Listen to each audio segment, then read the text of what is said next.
Hello, everybody. It's Michael Hollands. Once again, I'm joined by Mr. Ashton my good friend and the very talented composer. And I would like to welcome each and every one of you to our second episode of our Score Insider podcast. And today we will focus on the career of one of the most important composers in the history of film, Mr. John Williams. And welcome. And Ashton, it's great to have you back. It's great to be with you, and welcome everyone to episode 2 of Score Insider. I think that you would agree, Michael, in saying that John Williams has been one of, if not the most influential people in the history of film music, in terms of his various innovations, his various contributions to the history of film, and really looking forward to sort of diving into his work. Like you said, John Williams is one of the most important and most influential composers. He still continues to go strong. I mean, he's 87 years old. He's had a career which spans more than 6 decades. I mean, imagine that.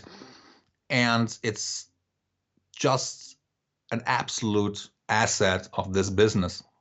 Yeah, absolutely. I mean, if we look back at his first score, I mean, we're going all the way back to 1958. So his career has, started at that point and has sort of gone on and is still continuing to go on. And his music is being played in concert halls all around the world. His music is still, premiering in terms of his concert music, but also his film music. And it's just more alive than ever. And I think it's just an incredible testament to his great contributions to this field, and his incredible craft and his incredible musicality has just really been something that has been a really important part of my life and an important part of my development as a composer. I've always been very inspired by him, and not only inspired by his music, but also just his work ethic. I mean, he is incredibly prolific.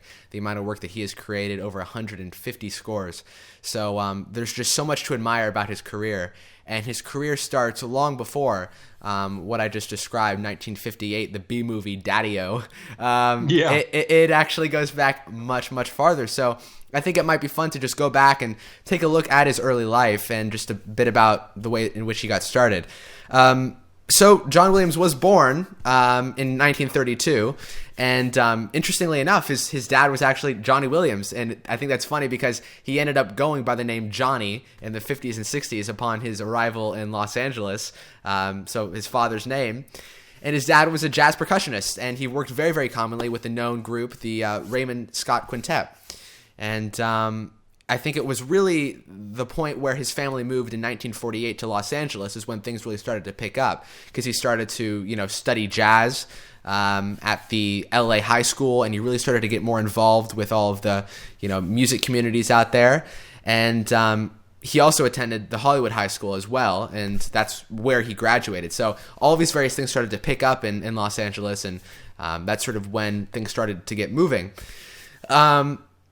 And then, of course, as you probably know, Michael, it was 1950 or so, 1952, when he went to the Air Force. And that's really the dawn of what he describes to be a really important chapter, if you want to talk a little bit about that. Sure. I mean, you're absolutely right. His career basically started back then. Everybody has to start somewhere, and practice makes perfect. So there isn't anybody who just enters the scene at the age of 20 and is, and becomes enormously successful. So most of the composers today, or of any era, they basically started out, in bands or rock bands, or they played in jazz bands. So as did John Williams. And when he entered the Air Force and started writing some music there and arranging some stuff, that was probably when he learned the ropes, and when his interest developed, and then he found he transitioned into film music. Luckily for each director and for each composer and for each fan.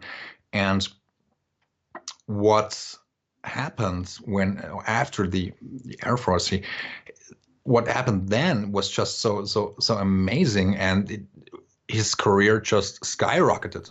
Absolutely. I mean, and another thing about that period in the Air Force that, the time that he spent there is that it gave him the opportunity to really just experiment in all of these various sort of occupations. He was not only playing the piano, which he would go on to study in New York City at Juilliard, but he was also, playing brass instruments, and he was, conducting and arranging music. And it just gave him the opportunity to really dive into each and every one of these different occupations, which, later in his career would really, really contribute to his skill and his craft. Absolutely.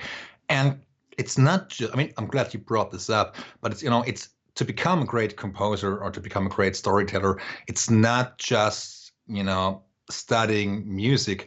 It is also you are born with a certain instinct. And, I think sometimes it is just as much about studying as it is what you have inside of you creatively from the very beginning.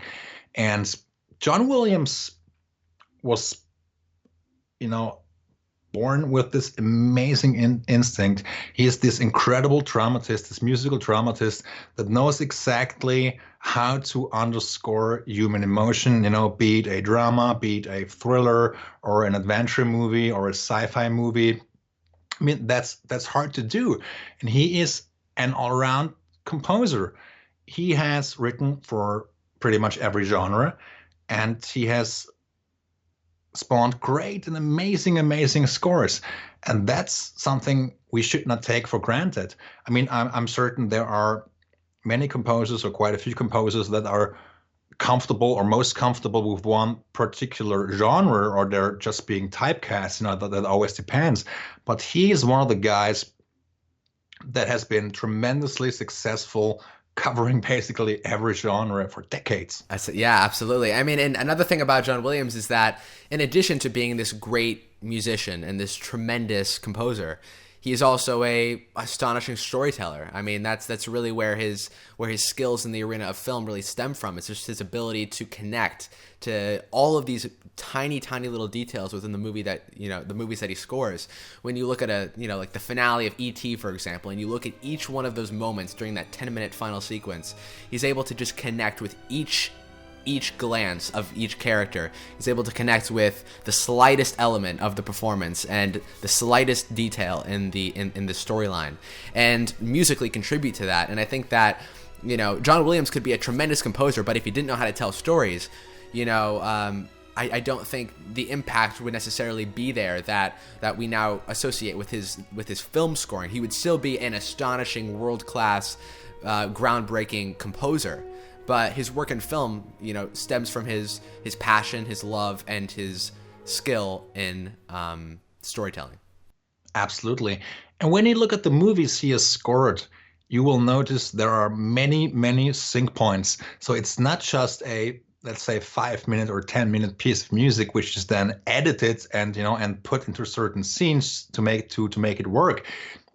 There is a particular reason for the music to sound the way it sounds, and so many scenes are attached to sync points, be it the Raiders of the Lost Ark, or so many others.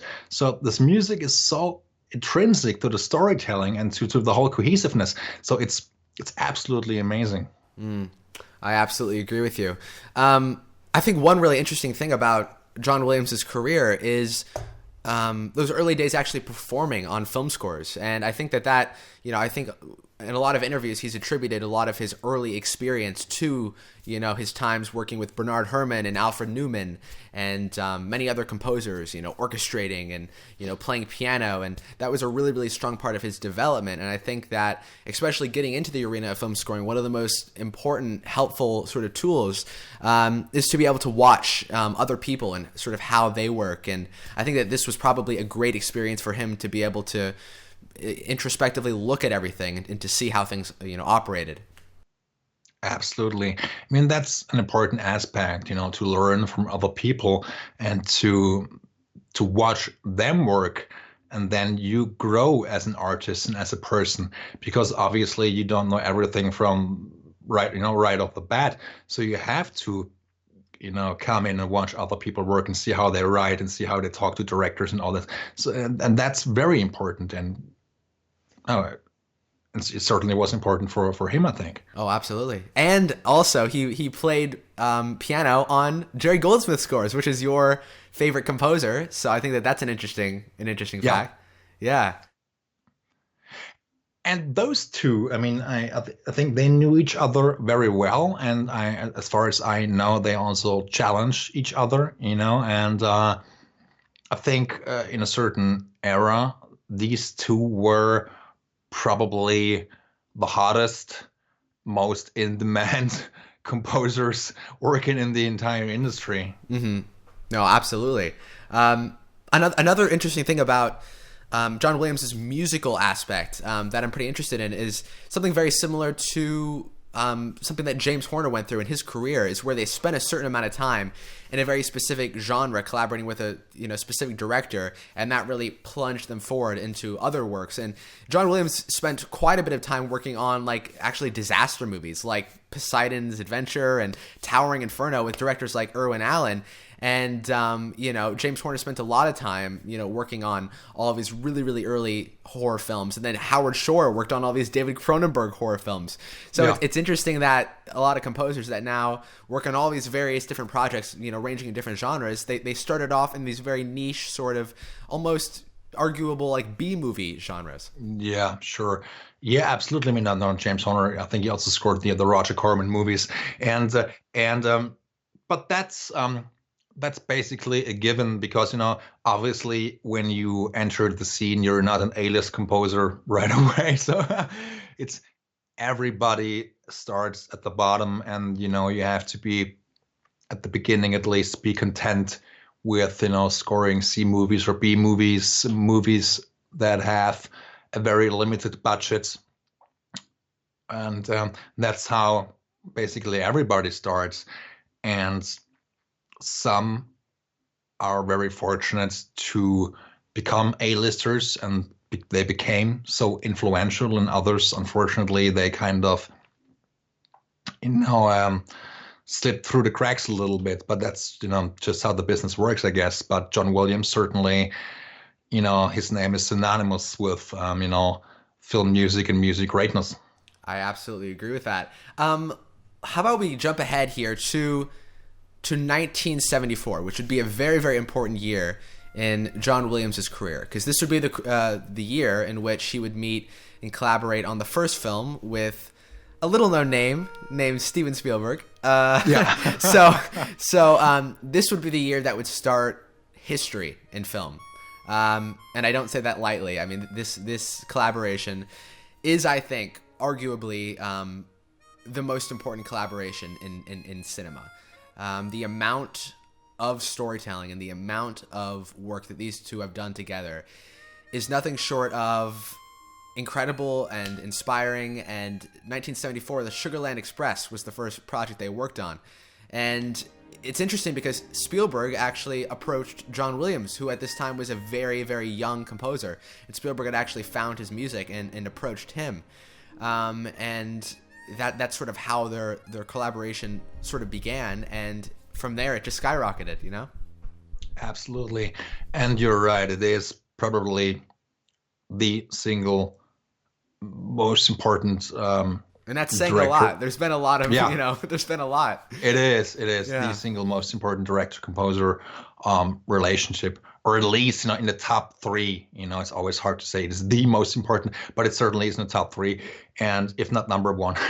And what's also Steven Spielberg, he always hired John Williams. He's not a director that kind of bounces around and finds a different You mean he's not Michael Mann? Yeah. don't even get me started. Or other guys, there are plenty examples. And of course, if it doesn't work out, it doesn't work out, and there are also no scheduling conflicts. So, and but there are very few movies directed by Spielberg that John Williams' name wasn't attached to, and they have this incredible work relationship. And Steven Spielberg is as one of my favorite directors, maybe number one, but it's a tie between him and Martin Scorsese, I think. And absolutely, and Steven Spielberg is he seems so comfortable with the use of music in his films, and he knows how important it is. And when you look at the movies now, like Sugarland Express, or also the Jaws, which is probably I love the movie Jaws, and it will always be in my top 5 Steven Spielberg. And it's such a brilliant movie. And if you look at how young these two were back in the day, and look at the movie that Spielberg shot and the score by John Williams, which earned him his second Oscar. So it's such an important score. And we did talk about this in our first episode, that Steven Spielberg actually thought that John Williams was kidding when he when he presented him the main theme. And but the main theme, as you know, and quote unquote, as simplistic it may seem, it is all the more effective. And the entire score is absolutely brilliant from start to finish. And yeah, I mean, and one thing to realize is, even though that specific score, when you go back and you listen to it, even though it is centered around those two notes, you know what? It always makes me laugh whenever anybody says, "Oh, that score, it's so incredibly simple. It's just these two notes." If you look at it, it's two notes, but it's surrounded by this massive, huge symphonic presence. And I mean, it's like other John Williams works, it's practically one mega big concert piece, but it's centered around these two notes, like Beethoven's Fifth was centered around, you know, the da da da da motif, you know. So it's a first of all, it's a vital part not only in his career, in John Williams' career, but in, I think, film history, because it was these two young guys. You know, Spielberg had been sort of sneaking his way illegally onto the Universal lot after overusing his summer pass. And so you know, he finally got a film picked up. And before long, he was working on Jaws, which, you know, throughout the production underwent some production errors.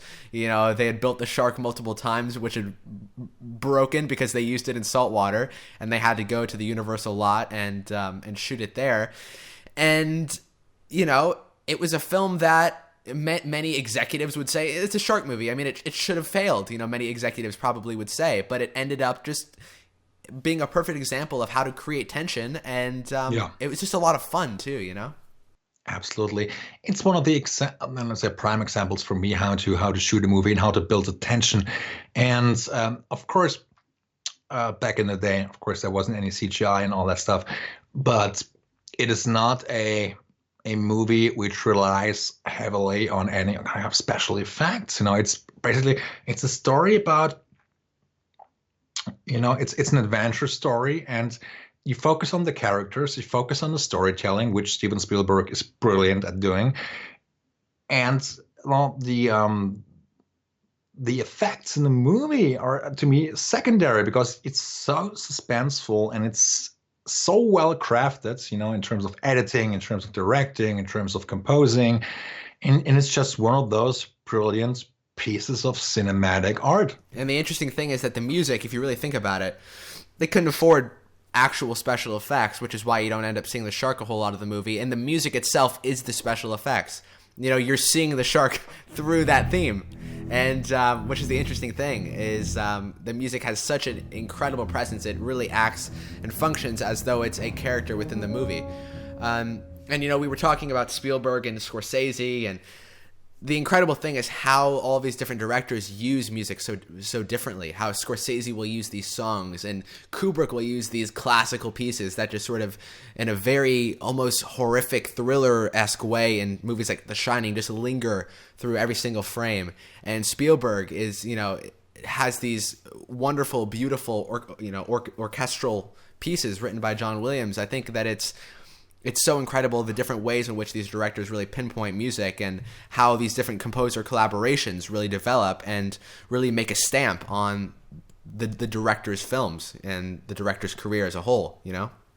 Absolutely. And in terms of Steven Spielberg, it is absolutely true that Williams mostly writes, you know, not necessarily usually symphonic pieces of music. They can also be very quiet and delicate. You know, it always depends on the movie. But one of the prime examples to me being E.T., which John Williams scored in, I believe, 81, 82. And it's a score which is bold and also delicate. And if you mentioned that at the beginning, Ashton, if you look at the last 10 to 15 minutes of this film, it is just mind-blowing, to see how Williams underscored everything that happened on the screen. And it is a textbook example of good, very good film scoring. That is incredibly accurate. It is a textbook definition of brilliant film scoring, brilliant writing, brilliant storytelling, and that's what makes, look, I mean, I was attending a class that that Conrad Pope was teaching, and Conrad Pope is, of course, John Williams' incredible orchestrator. He's a very incredibly talented person, and really, really nice guy. And he was talking about the E.T. score, and we took a day and we just sort of looked through that score. And my gosh, I mean, he said, if you're looking for an example of film scoring, of great orchestral writing, of anything like that, just buy the E.T. score and study that. And, for him and for me now, I mean, that score is really just the prime example of great orchestral film scores. You know what I mean? It is. And I was attending a live to picture performance of E.T. twice, actually, when David Newman conducted E.T. And David Newman, fun fact, he actually played violin on that score. And it was so mind-blowing, watching this live performance put up against the picture when Dave was conducting. And I saw it twice on I believe it was on Friday, and then I went back on a Saturday when David was in Germany conducting, and it was so amazing, this watching this young orchestra, and that those guys were really young, and watching them perform it and David conducting it so beautifully, that was absolutely off the charts. And I think like the decision at the end of that movie when the spaceship rises up and you see E.T. finally going back, and Elliot's down below with his family, and they're all looking up, and there's this very, very emotional moment. Many other composers would treat that moment as a very sad moment, and because of the genius and because of the mind of John Williams, he treats it as a moment of triumph. Finally E.T. has gone home, and even though there is this separation of connection between the character of E.T. and Elliot, there's still this triumph because Elliot has finally gotten his friend home, and he goes into this beautiful fanfare, which I think is, just the prime example of, why I love his music and his work so much, Absolutely. Do you have a favorite John Williams, Steven Spielberg collaboration? Schindler's List. Schindler, okay. Schindler's List, yeah. I just think that the inclusion of, first of all, Itzhak Perlman, is just, his violin performance on that score is so incredibly expressive and incredibly emotional, and you can listen to that music and you're automatically back in the film, which says a lot. And the music just has such a strong relationship with everything occurring on screen. And of course, those who are familiar with the film knows how extremely important to history this film was, and the importance of the music as well in the process of the film is vital. And another thing about Schindler's List that I really want to enforce is that John Williams in this film, like many other films such as Munich, when he's going into all of these various cultures and different places, he's immersing himself in these various musical elements. So in Schindler's List, when we're going into cities in Poland, and into Krakow, into different cultures, and into the Jewish cultures, he's immersing himself in that musical aesthetic, and he's actually writing with the specific intervals and the specific musicality that's associated with the hundreds of years of musical history in regards to these cultures. So he has a tremendous respect, and I think that Schindler's List for me is why, it was the reason why I actually fell in love with the music of John Williams, and it's just I think a great example of his genius. It is, and it's one of Steven Spielberg's best and most important films. And it's also one of those films that should be mandatory in every high school. We actually watched it back in high school, back in the day. So it's a hard pick. It's hard to watch at times. It's incredibly depending on. hard. I think that in a situation like that though, it's really just about, even though it's difficult to watch, it's obviously very, very important, that we continue to discuss that stuff. And what that film did, and what John Williams and Steven Spielberg did with that film is they brought it into culture again. People had for the longest time wanted to just completely forget it, and the awful things that can happen when you begin to forget things. And this film brought it back into culture, and it of course, I think it brought in this whole new focus to remembering and respecting, prolonging and continuing the messages of history. Absolutely, great film, great score, and yeah, go ahead. It's one of those scores that I just can't to listen regularly because it is so incredibly sad. It's pretty. It's beautiful, of course it is. It is brilliant writing, but it's incredibly sad. And I can't listen to it every week. It's just too I would definitely say my favorite cue on that score is I Should Have Done More. It's the cue that's playing when Schindler at the end of the film is leaving and they're outside of the factory, and it's this incredibly emotional cue and very, very well acted scene on behalf of Liam Neeson, and the way in which the music is just I think the great thing about John Williams is that even though his pieces are so multidimensional and so surrounded with extraordinary writing, he still knows how to pay attention and respect these tiny little intimate simple ideas. So these themes that he grows throughout that movie, but E.T., Jurassic Park, any of these films, he's able to surround them in this incredible writing, but he never loses the simplicity of the central ideas. Yeah, absolutely brilliant. And I think you were going to ask me about my favorite score. Your favorite score from John Williams. Yeah. In terms of Spielberg, John Williams, I would say my number one, and that's really difficult, but I would go with Jurassic Park. The film was released in 92, 93, and I was really young back then.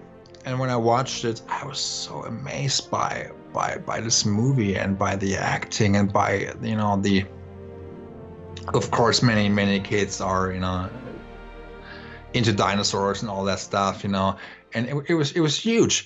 But one of my all-time favorite scenes in any movie would be the journey to the island when the chopper flies right through between those little mountains. Then you hear the main theme, and that is absolutely mind-blowing and one of my all-time favorite scenes in any movie. And that cue, I think it's like an 8 or 9 minute cue, 9-minute piece of music. It is I would say one of the best in his entire career. I absolutely adore this piece of music. Wonderful. I absolutely agree. And there's also some great in those movies. There's some great action cues as well. Like I remember in the second film, The Lost World, there's this great raptor chase. If you remember that one. Yeah, sure. And it's a great action cue. Just a great example of great action writing. Absolutely. But that is so amazing. So then there's 1977. Where, interestingly enough, in the last episode, we completely forgot to mention this film all the way up until the end, which was, on my part, I apologize, because I feel a little embarrassed to have forgotten this, but Star Wars. Yes. Wow. We did actually mention it then at the very end of our episode when we realized we forgot to include it, and let's say shit happens. Shit happens. Yeah, I mean, I think the thing about Star Wars is, first of all, the role that it's played in inspiring generations of composers to follow that score is remarkable. I mean, if you look at any interview with composers in the last 20 years and they ask when was the first time that you were inspired by film music, and you made the decision that you wanted to write music for picture. It happened sitting in a theater in 1977, with my parents watching Star Wars, and and something about that film. First of all, of course, in terms of its visuals and its overall sort of production value, it was incredibly innovative. But we had undergone this period for quite a while where we weren't getting a ton of these big, huge orchestral scores as much as we did back in the Golden Age, for example. And Star Wars came along, and we pretty much have this new, reinvented, masterful, Strauss, Dvorak-esque piece with little hints of Steiner and Korngold, and it brought back this whole other, past of wonderful orchestral writing and film scores.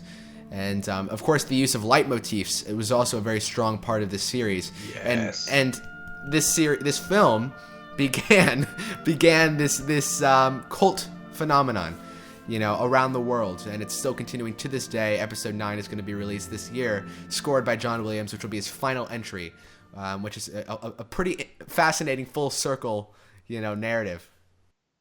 Absolutely, couldn't agree more.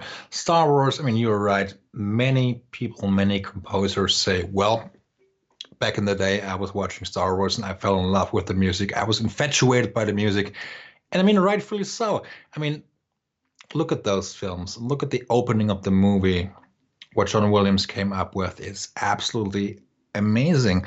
Not only one of the best main titles, but also one of the most brilliant pieces of music ever written for a movie. And it is, how do you top that? How do you recapture that? And it's interesting because he sort of arguably kept topping it just sort of over and over again, especially in the main trilogy.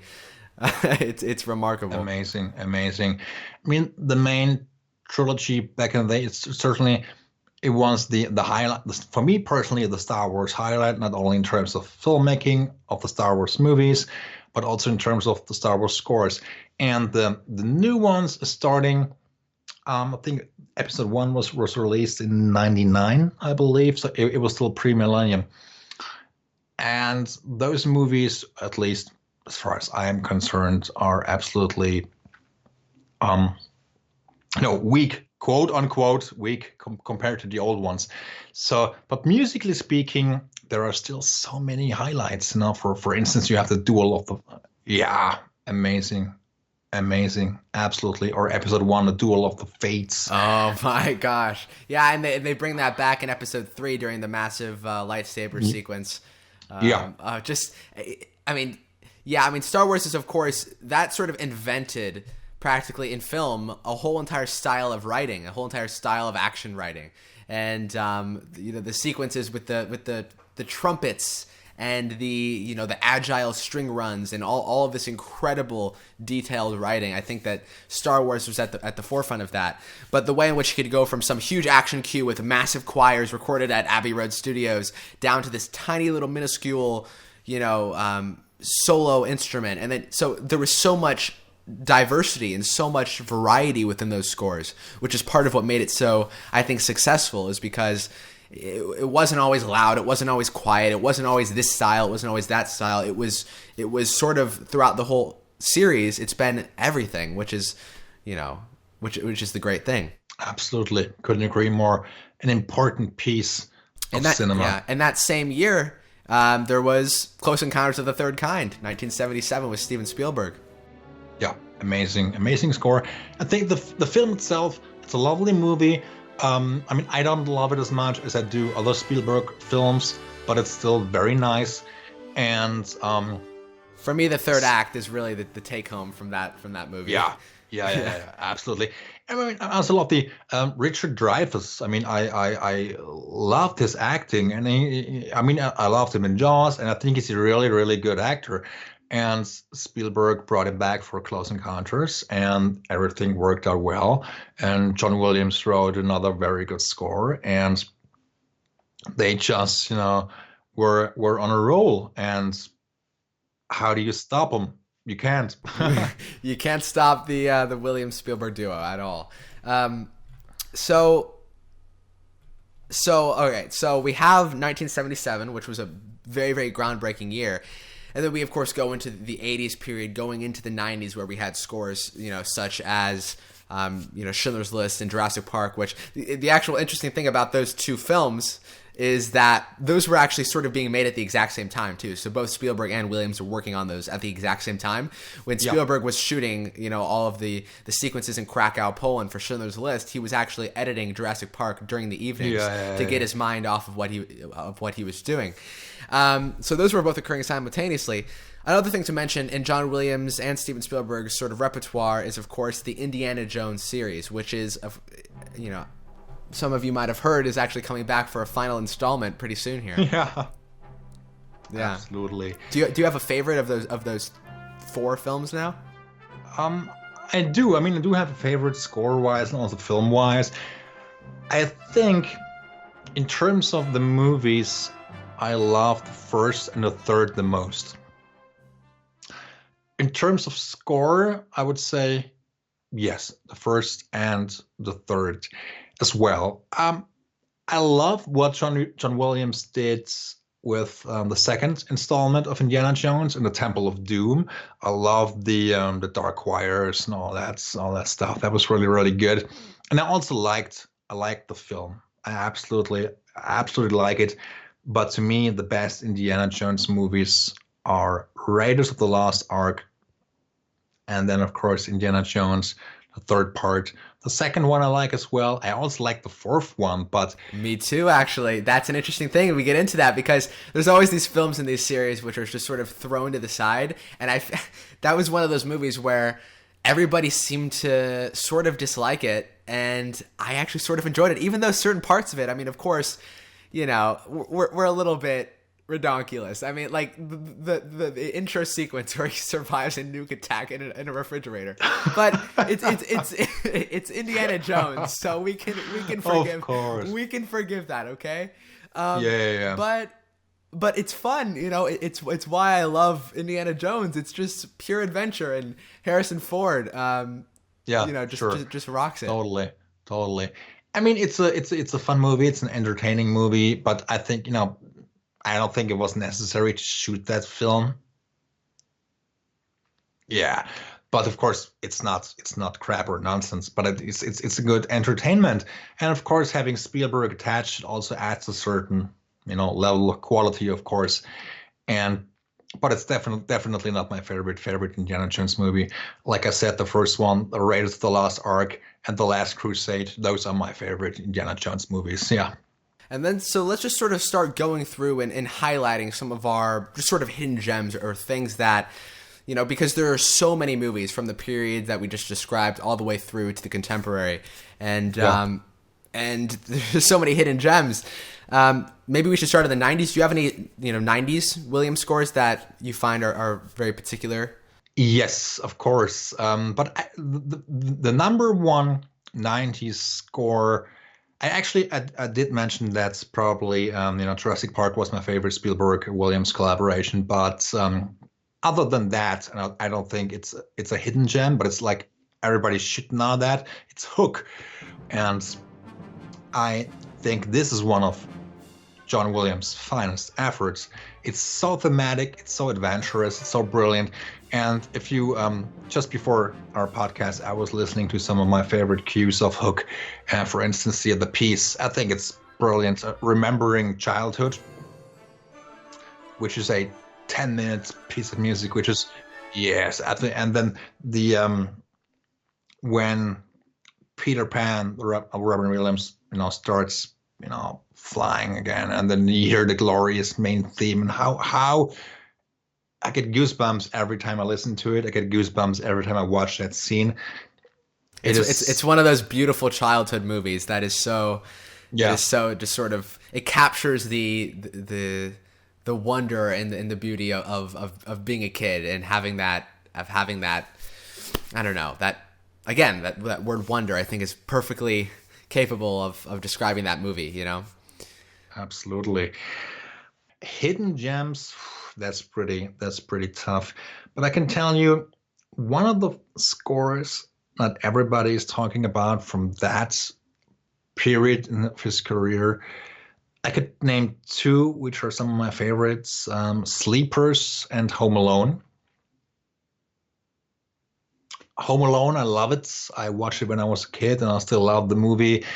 And it's a score, of course, a very family-oriented film, but how Williams scored it, the lovely family motif and the strings, and then also one of my favorite cues, building the trap when Macaulay Culkin is, getting ready to mess up the bad guys, and that's brilliant.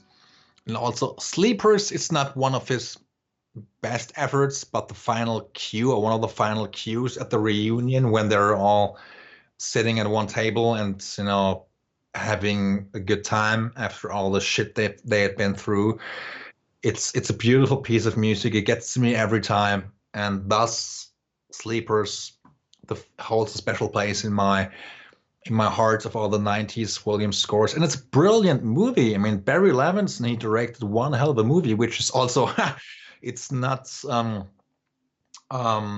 it's not easy to digest. That's a pretty tough film. Absolutely. Another thing I want to mention from that period is Far and Away, which is a often overlooked score because the movie is less than brilliant, but it's watchable, and two good performances from Tom Cruise and Nicole Kidman. But the score is breathtaking. If you just listen to the ending credits, the love theme, and I'm gonna go ahead and play it in the video right now. So you'll be hearing the love theme right now from Far and Away. And it is just, he uses the pan flute and he immerses himself in the traditions of Celtic writing. And you can tell when you listen to the score that he just had a fun time doing it too. I mean, you can tell he really just sort of got into it and really spent a lot of time in this specific musical culture. But yeah, just a beautiful score, and one of the highlights for me of the 90s. And then of course there's the Armistead and Saving Private Ryan, which is a beautiful, beautiful score. And I think that Saving Private Ryan is just a great example of what we now associate to be the classic heroic American, orchestral themes. Because we of course saw that in Band of Brothers and a little bit in the Pacific, and Saving Private Ryan for me is really just the foundation of that. It's got the beautiful choirs and extraordinary writing. Amazing. I mean, Saving Private Ryan, that's actually I think one of the best Spielberg movies of the 90s. And the score, I mean, my favorite cue, of course, is Hymn to the Fallen, which is absolutely astounding. But the score, it's not the, let's say, classic war movie score, if there is such a thing. It's first of all, the first 30 minutes of the film, they don't have any score at all. It's not the entire, which I sort of praise that. I praise that decision because that intro scene very easily could have been sentimentalized by using score. And that's the farthest thing I think they wanted to do. I mean, you have this 30-minute sequence that is of pure terror and of pure brutality, and I think that it's sort of hard to watch. It's very hard to watch, actually, even when you go back and watch it now, even with all of the different war movies we've had and all of the violence in cinema. It's very difficult to watch, seeing what these people went through.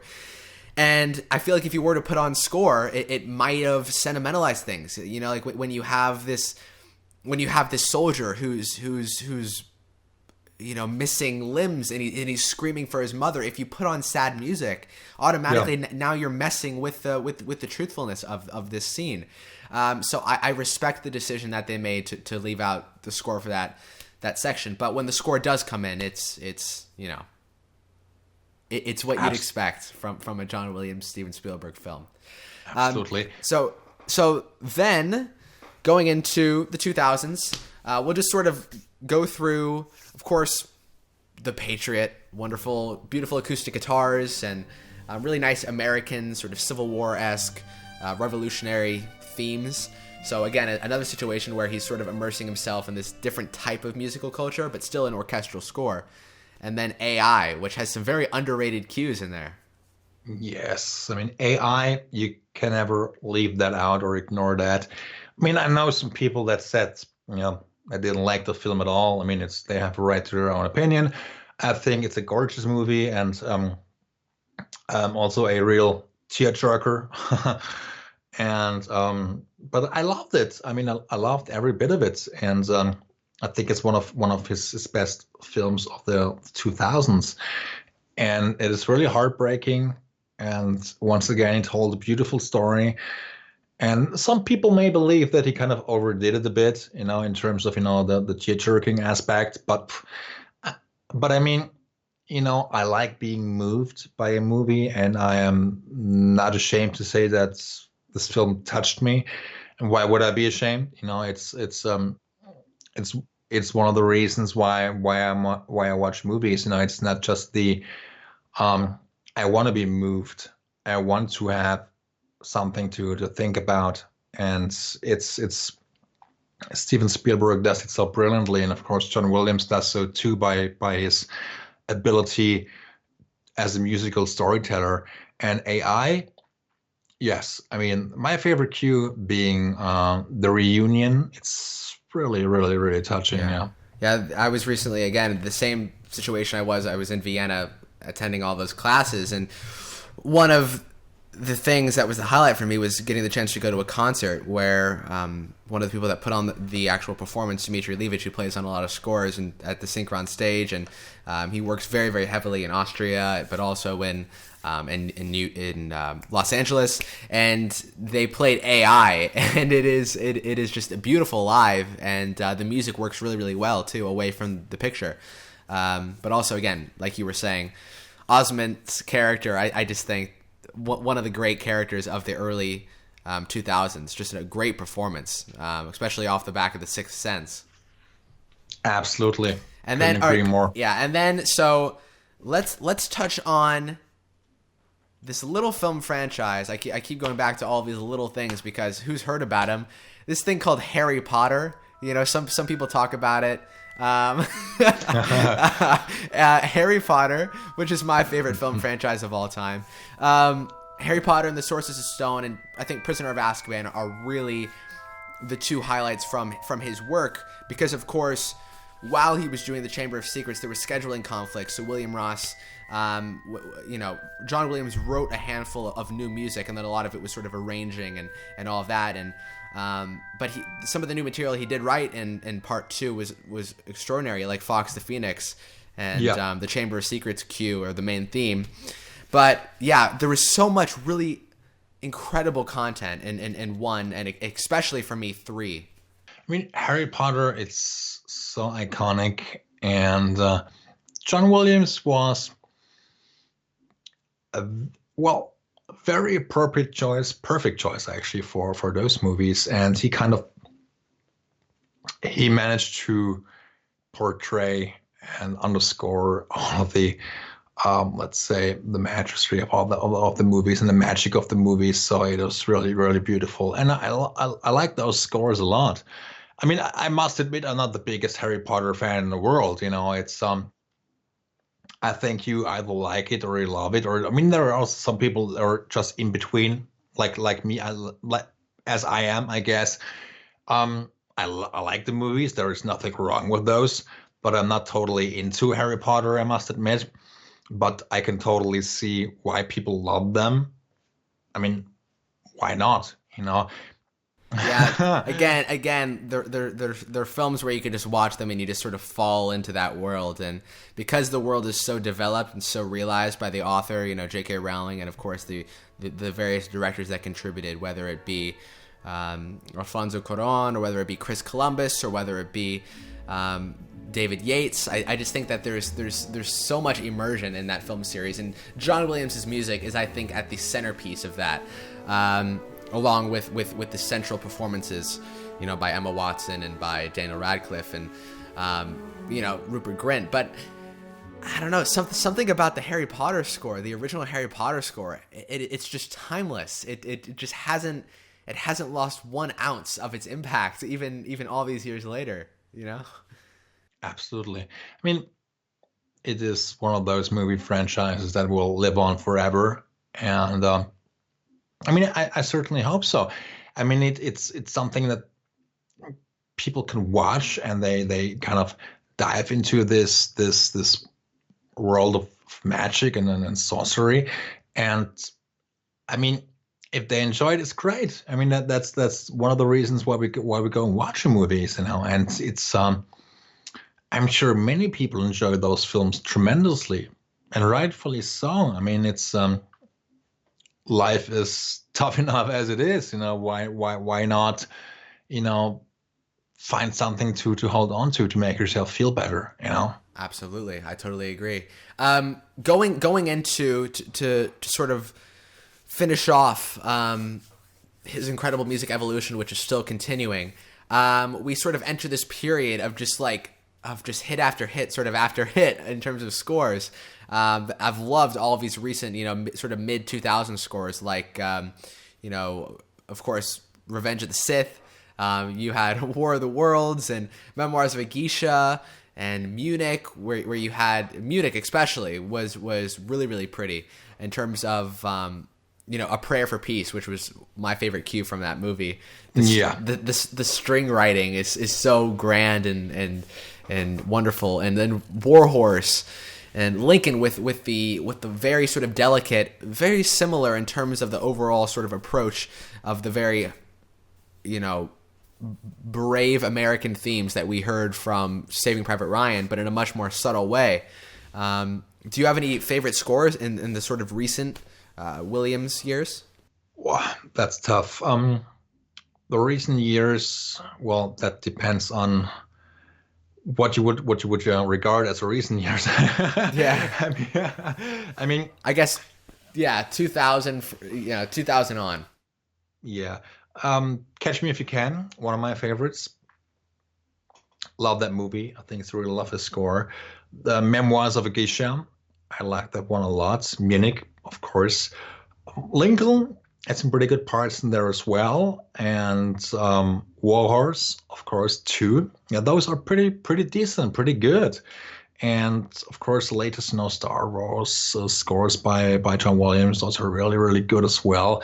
And if you look at his output, I mean, the guy is, like we said before, 87 years old, and he's still going strong and writing beautiful music, and he moves an audience. So that's it's amazing. But I actually, before we wrap things off, I'm sure there are many people out there that would say, "Wow, how could you leave out that score or this score?" I mean, it's so hard to really cover every important score, and let alone every score that the audience might like. So we could do a 10-hour podcast and still not be finished. But I actually forgot some pretty important scores, at least important for me personally. 7 Years in Tibet, John Williams and I believe Jean-Jacques Annaud directed it. Really beautiful. And also Born on the 4th of July, directed by Oliver Stone. I think that, yeah, absolutely. I mean, beautiful theme, which was also reused in a couple of trailers. For instance, Carlito's Way, the film directed by Brian De Palma. They used John Williams' score to, they used the Born on the 4th of July cue on that trailer, which worked tremendously, really great. And Oliver Stone, I think, also one of the directors that actually tries to put on something that people can actually think about, sometimes more, sometimes less. I mean, I like his movies. JFK, for instance, that's also pretty good. There's very few people who I would say, and I think it was Brian Tyler who said this, and I completely agree. It's that no matter how much credit John Williams gets, it's almost not enough. It's his career is so fruitful and so inspiring and so important to the history of cinema that I just think that it's there's not. I don't think there's any really words to describe it completely, but I just cannot wait to see what John Williams does next, and I'm sort of forever grateful for his contributions to this industry. Absolutely. I mean, he showed the world of cinema. I mean, he is one of the guys that showed the world of cinema how important music is and how it should be treated. And I hope he continues to do so.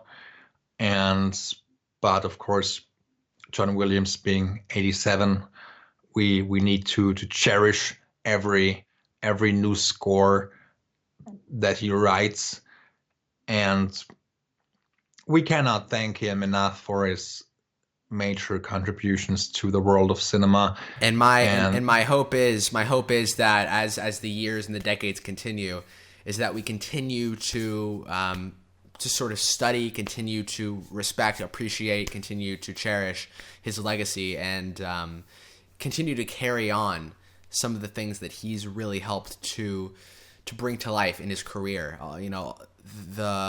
The detail in the writing, the specific styles. I just hope that we continue to carry that on into future generations.